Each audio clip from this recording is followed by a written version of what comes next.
Siempre en un escenario tan complicado como el que estamos viviendo, con desaceleración económica, alta inflación, pero sobre todo de alimentos, elevación de tasas, guerra en Europa, un incremento inusitado del precio de los energéticos. Cambios Bueno, políticos en cuando Latinoamérica. nos falta una invasión marciana, que aparezcan cayús en el Océano Pacífico y que al señor Vladimir Putin se le ocurra una Mi salida querido Mau nuclear. ya está Pero yendo al fíjate que escenario sobre el dentro de escenario. todo este escenario, creo que la región latinoamericana tiene una perspectiva de crecimiento y de posibilidad de estabilidad Que adecuada. depende de las decisiones políticas que se estén tomando en Bueno, estos cambios de régimen. Pero más vale ahí ir a pero preguntar a por los eso expertos, ¿no, mi Alice? sí, a preguntarle al Ay, no más. economista en jefe para América Latina del Banco Mundial, William Maloney. Gracias por estar en esta billetera. Muy buenas tardes, ¿cómo le va? Es un placer. Pues ahora sí que La primera pregunta, yo arrancamos. creo que sería lo que tú planteabas al principio, Alicia.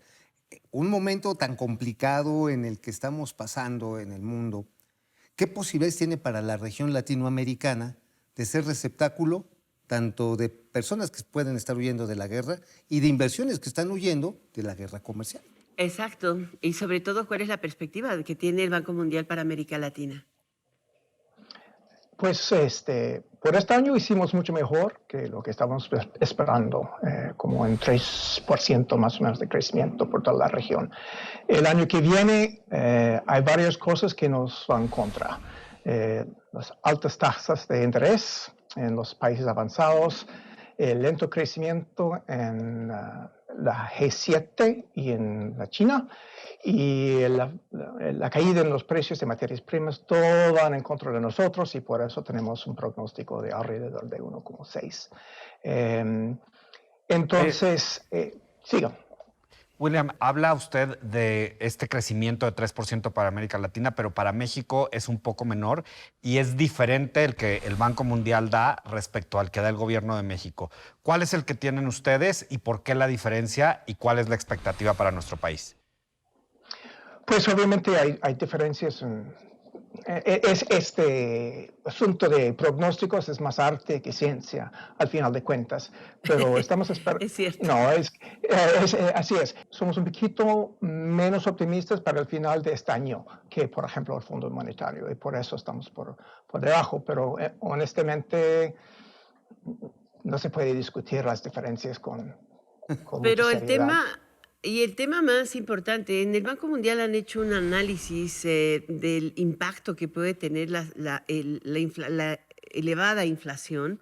Es cierto, México, por ejemplo, y la mayor parte de los países han optado por políticas monetarias restrictivas, elevando tasas, pero el problema de los alimentos va más allá de una elevación de tasas, tiene que ver con una interrupción en las cadenas de suministro, en la producción, en insumos que no llegan y que se han encarecido. ¿Eso cómo propone el Banco Mundial que se confronte? Pues tiene toda la razón que estamos enfrentados con una variedad de choques por el lado de precios en general, que todos los gobiernos en el mundo están aumentando las tasas de intereses para combatir la inflación. Es una herramienta bastante cruda, pero es la herramienta que tenemos. Como usted dijo, los altos precios de combustibles y de alimentos impacta a los presupuestos de las familias vulnerables más que cualquier otro. Entonces ahí, como Banco Mundial, enfocamos mucho en como transferencias a esas familias o formas de mejorar el impacto precisamente sobre esas familias. En ese, Eh, en ese sentido, William, creo que lo que más lastima en América Latina son las brechas de pobreza. No me quiero referir a la Pues cuando hay desigualdad. inflación hay carestía Y y a la quien gente más le duele es a empobrece quien no mucho tiene más. ingresos, claro. ¿Cómo puede el Banco Mundial apoyar o qué políticas sean las deseables apoyar para que esta brecha, primero amortiguarla por el empobrecimiento y luego pues para tratar de aumentar el segmento de las clases medias en nuestra región, William? Pues empezamos con el hecho que, aunque estamos saliendo de la pandemia, tenemos algunas cicatrices que van a durar. Por ejemplo, perdimos más o menos 1,5 años de educación, que implica para estos alumnos una pérdida de más o menos 10% de sus ingresos a lo largo de la vida. Y Wow. como uno puede pensar, no fueron todas las clases pegadas igualmente, ¿no? Es decir, si tú tienes acceso al Internet y con un buen compu, perfecto, tú puedes seguir con su aprendizaje. Pero si estás en las clases menos favorecidas, obviamente pierdes esta educación. Pero eso se puede ubicar en un reto mucho más grave para la región, es que la calidad de nuestra educación pública como región es mal, para ponerlo bien. En nuestras calificaciones PISA son muy bajas y cuando usted hace la pregunta al sector privado cuáles son las barreras al crecimiento, 30% dicen que la falta de mano de obra calificada es una barrera importante. Entonces, hay dos elementos. Por un lado, la educación es la forma de tener más movilidad social. Y sin buena educación no hay forma. Por el otro lado, esto impacta en nuestro crecimiento, que Claro. también tiene que estar en la mesa como meta. Si me regala un momento más, como región estamos creciendo, prognosticados a crecer en más o menos 2,5% por el año que viene, en 2024 o 2025, algo así. Lo que es más o menos igual que lo que experimentamos en la década de los 2010. Es decir, que la región está creciendo lento a pesar de cualquier pandemia, lo que sea, estamos creciendo lento y no es suficiente para remediar la pobreza ni para aliviar las tensiones sociales. Entonces tenemos toda una agenda que incluye la educación, pero muchas otras cosas también, ¿Qué otras para cosas acelerar la incluye? inflación, ¿Qué otras el cosas? crecimiento. ¿Qué otras cosas Pues incluye? obviamente, educación en muchas dimensiones. Tenemos Ajá. una carencia de técnicos y tecnológicos. Tenemos toda una agenda por este lado. Invertimos como región en infraestructura muy por debajo de otras regiones. Por ejemplo, inversión pública eh, es alrededor de 3-4% en América Latina en general, mientras en África, Asia del Este, en el Medio Oeste, estamos entre 7-8%, que es un montón. Ujú. Sí. Y también se puede pensar otras dimensiones para hacer el sector privado más dinámico, por ejemplo. ¿Cómo cuáles dimensiones? Pues tenemos como región muy bajos niveles de I+D. Hemos tenido Ajá. problemas Inversión en. y desarrollo, investigación. Exacto. No hemos sido capaces de apalancar nuestras ventajas comparativas para entrar en nuevas industrias. Por ejemplo, hemos tenido, por ejemplo, el Intel y la IBM en México por muchos años, pero estamos esperando todavía una industria autóctona en términos de nuevos productos electrónicos. Tenemos cosas muy interesantes pasando en Querétaro y en otros lugares, pero No es para suficiente.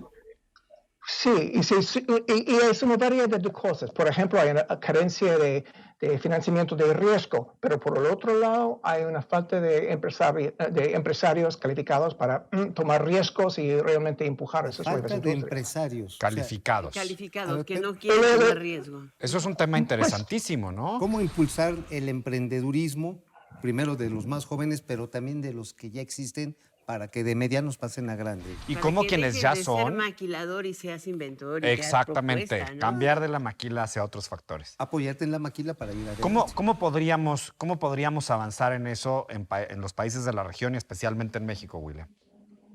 Pues primero les doy una medida de la calidad de los empresarios en la región. Hay una encuesta que se llama el World Management Survey, la encuesta global de gerencia, ¿no? Donde en general la región califica como en el medio, ¿no? Es que muy por debajo de los países avanzados en términos de las prácticas gerenciales México en general hace mejor que otros países, ¿no? Pero sin embargo no estamos, digamos, al nivel de Europa, los Estados Unidos. Como Esto en implica, 52. Estamos como en 52 de 55. 144, algo así. Sí. pero hay varias formas de pensar en cómo cómo aumentar la capacidad de empresarios para identificar nuevos productos, nuevas tecnologías, traerlas a México para que la economía crezca mejor. Hay programas, por ejemplo, que se usan en América Latina, en los Estados Unidos, en Europa, en Asia, que son básicamente asesoría para que los empresarios sepan dónde tienen que mejorar y dar algunas soluciones para que mejoran. Claro. Hay también, obviamente, yo estoy muy partidario de que todos los mexicanos vayan del país, pasen un rato afuera y regresen, ¿no? Para que hacen los vínculos, las redes de financiamiento, de tecnología, para que sepan cómo funcionan cosas en Silicon Valley o lo que sea, y volver a México. Esto es Muy bien. absolutamente clave. Hay un Pues, tema que me gustaría que abordara. Digo, la verdad es que el alza de las tasas de interés ha generado pues mucha presión en algunas Costo de economías de capital. América Latina. Nada más. Porque también hubo una expansión fiscal durante la pandemia. No es el caso de México. Aquí la deuda se redujo y el equilibrio fiscal se ha mantenido. ¿Qué tanto México puede aprovechar? ¿Cuál es el pronóstico de crecimiento para el próximo año, el cierre de este? ¿Qué tanto podemos aprovechar el Tratado de Libre Comercio y cómo nos va a ir con el O yo cambio que agregaría, se ¿cómo no espera echar a en- perder el Tratado de Libre Comercio? Pero esa ya es... No, esa la no, puse. bueno, es asunto nuestro, pero ¿cómo no echarlo a Pues- Y perder? sobre todo, podríamos llegar a tener, digo, esperando la elección en Brasil todavía de Lula, la segunda ronda todavía no se completa, pero podríamos con esta orientación de política de una muy buena parte de las economías de la región, tener una mayor coordinación para fortalecernos como región o como las Américas. Pues ojalá, pero es difícil saber de Ya nos antemano dijiste cómo va la todo. dinámica, ¿no? Sí. Ay, no más. Pero ¿cómo sí Pero digamos, aprovechar el ¿Cómo escenario, no? aprovecharlo? Pues estamos prognosticando como 1,6 o algo así para México el año que viene. Lo que no es muy rápido, digamos. Entonces tenemos que pensar, al pesar de este tratado que tenemos, de libre comercio que tenemos y la integración de la economía mexicana con la de Norteamérica, de los Estados Unidos, ¿cuáles son las cosas que tenemos que hacer para mejorar la situación? Son exactamente, creo, las cosas que acabamos de discutir, como educación, infraestructura, ¿no? Cosas de la estabilidad en las normas del juego.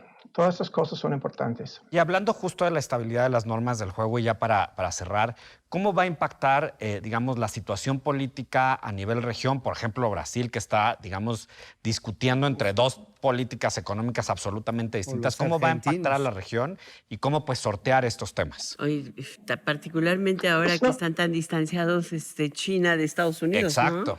Honestamente, en el mediano plazo, lo que pasa en Brasil probablemente no le va a afectar a México tanto, ¿no? Porque lo que es determinante para la región en el corto plazo son las tasas de interés en los países avanzados, tasas de crecimiento de la G7 y China y precios de materias primas. Entonces, lo que pasa en Brasil probablemente no tendría impacto sobre México muy fuerte en el mediano plazo. Pues agradecemos mucho esta plática, ha sido recorrer muy rápidamente con este desafío educativo. Muchas gracias, William Maloney, por estar en esta billetera. Gracias. Al economista en jefe para América Latina del Banco Mundial.